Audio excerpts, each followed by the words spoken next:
comedian David Boyle, and I'm quitting alcohol. So it's Monday today. It was the Queen's birthday weekend holiday. So no work today for anyone in Australia. Thank you, Your Majesty. Thank you, you old fucking reptilian. You old reptilian you. I had the perfect day today. It was a blessing. My wife had organised a day trip with a bunch of her friends, 2 carloads, going up the coast on a winter's day to the beach, and I steadfastly, violently refused to go.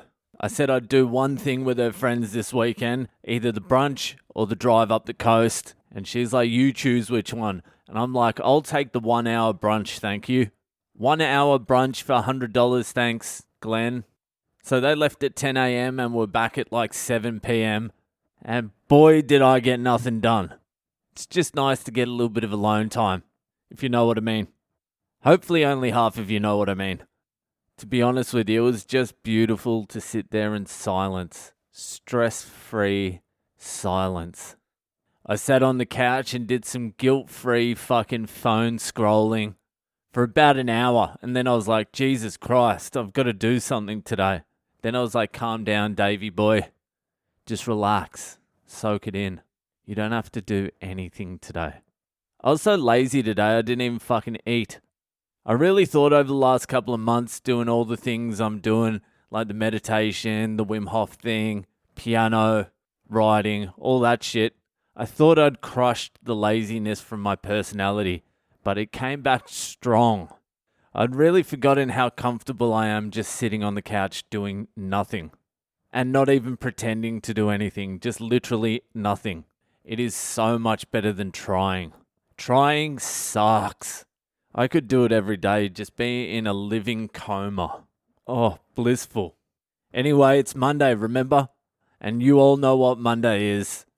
Everybody's favorite new I'm quitting alcohol segment, Hypothetical Mondays. Hypothetical Mondays, tell me why. I'm just getting inundated with hypotheticals at the moment. At some point, I'm going to have to outsource this to Vietnam or something. Sift through them all for me. Figure it out. So this week, again, no one sent in a hypothetical. That's 8 out of 9 weeks now. But don't worry, I'm sticking with it. I actually forgot it was Hypothetical Monday as well. I hadn't thought of anything at all. And then I was skimming through a book today, The Artist's Way, a course in discovering and recovering your creative self. The same course I've been trying to finish for the last 5 years and never actually managed to get more than 2 weeks in. So I was reading through that today, and like a gift from God, it sent me a hypothetical. And so here is what the hypothetical is. It's not really a hypothetical, this one. This is more of a task. Who gives a fuck? It's hypothetical enough.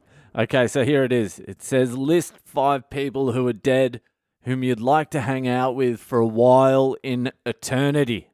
A fucking while in eternity. So immediately I started thinking like some names. I was like, Muhammad Ali, Hunter S. Thompson, Henry Miller, maybe a Jim Morrison or something like that. Maybe a Jimi Hendrix, a Tupac.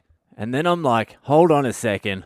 A while in eternity. How long is eternity? Isn't that forever? And I'm just naming dudes. Within like 3 weeks, we'll just be fucking each other. Probably not even 3 weeks. On the first night, I'll be like, listen, we're here for eternity. There's no point delaying the inevitable. Let's just fuck, get it over and done with, and let's enjoy the rest of eternity together, guys. Otherwise, it's going to get awkward.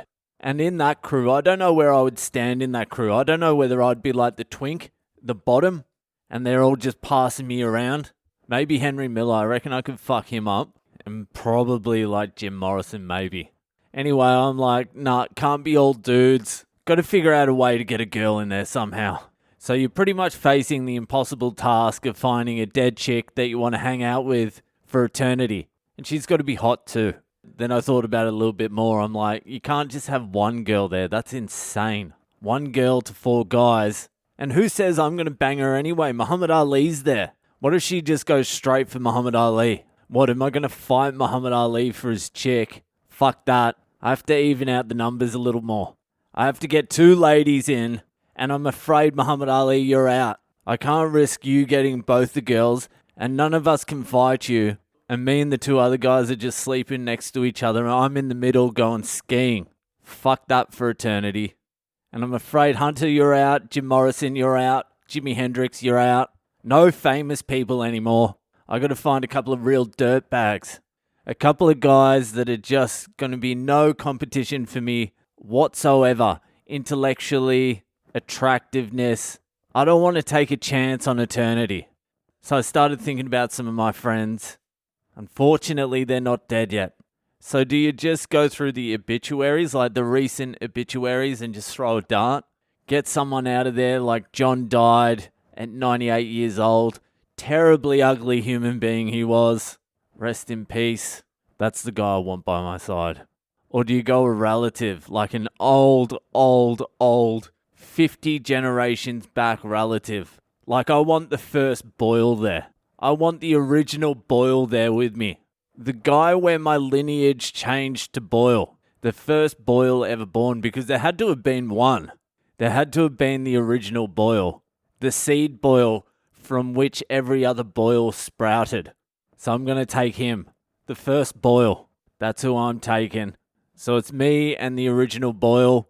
So if I'm taking the original male Boyle, I've got to take the original female Boyle. I have to. Which would either be his daughter or his granddaughter or his great-granddaughter. Somewhere there would have been the original Boyle daughter. And I'm going to say she would have been a bit of a smoke show back in the day. So she's coming. I'm obviously not going to tell the first Boyle that I'm actually a Boyle too. I'll just say, listen, mate, I like your daughter. I will bang the original female Boyle for sure. Some pasty, potato-eating Irish woman. I still got 3 more people and I'm struggling. I need those 3 people to be able to turn a blind eye to what I'm doing here. So now I'm thinking I might take St. Augustine. I don't know that much about St. Augustine. I've read a little bit of his book, The Confessions. All I know is when he was younger, he used to fuck.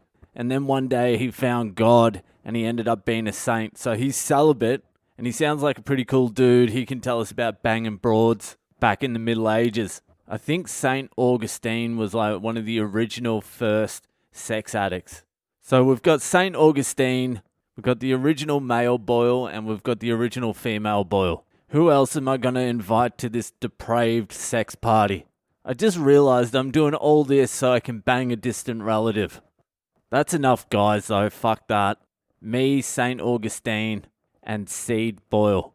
Now we just got to find 2 more broads throughout the history books. And I'm going to be very honest with you right now. My knowledge of hot dead ladies isn't the best, so I'm just going to Google it now. Hot dead chicks. Hot Dead Chicks, it's a song by Vampire Bordello. Alright, Hot Dead Chicks, 15 foxy fatalities in Hollywood. Nah, I don't want to be with an actress, fuck that. I'm going to have to change the search. Historical hot dead chicks. Because I'm an intellectual. Oh, I didn't even think about singers. Top 10 hottest historical women. Ask Men. That's exactly what I needed. AskMen.com. Ooh, Princess Diana. I didn't even think about that. I wasn't that into her. Joan of Arc. Joan of Arc? I'm going to go off a fucking painting. Yeah, right. That's worse than an Instagram filter. Next. Marie Antoinette. Possibly. Maybe she's shortlisted. They say she had high fashion sense. She was tall, fair skin, pale blonde hair, deep blue eyes. She's on the short list. Sun Ching Ling? I'm just going to say no on that one. Queen Elizabeth I. Next. Mata Hari. She was an exotic dancer in Paris during World War I. She's from the Netherlands. She won acclaim as a dancer with her promiscuity, flirtatiousness, and willingness to flaunt her body. Someone has just taken the lead. Mata Hari has just become odds-on favourite to join the 2 Boyles and the priest in eternity. Martha Washington, no fucking way. Cleopatra. Nah, I'm not into Cleopatra, fuck that. Jackie O. Jacqueline Kennedy Onassis. Who would you take though, Jackie O or Marilyn Monroe? I would take Jackie O, but I can't take Jackie O. I don't want her comparing me to JFK all the time. Fuck that. I'd rather take Princess Diana. She's like way better than Charles. He had a little pin dick, that guy. I've got my top 5. I've got my top 5 coming. I would spend longer on it, but time's running out. So the 5 is, the 5 people who I'm going to spend eternity with are the original seed male Boyle. Number 2, the original female Boyle. Number 3, Saint Augustine. So he can marry me to my distant great grandmother. We've got Mata Hari. I don't know much about her. I just found out about her, but she sounds exciting. And chicks from the Netherlands are generally pretty fucking cool. And the last one, the lucky lady, she snuck in, Mary Antoinette. Hold on, is she the one who chopped everyone's heads off? Fuck it, even if it is, I'd like to see her try that shit on the Boyle. Alright, that one blew right the fuck out. I'm out of here. Subscribe to the podcast. See you the fuck later.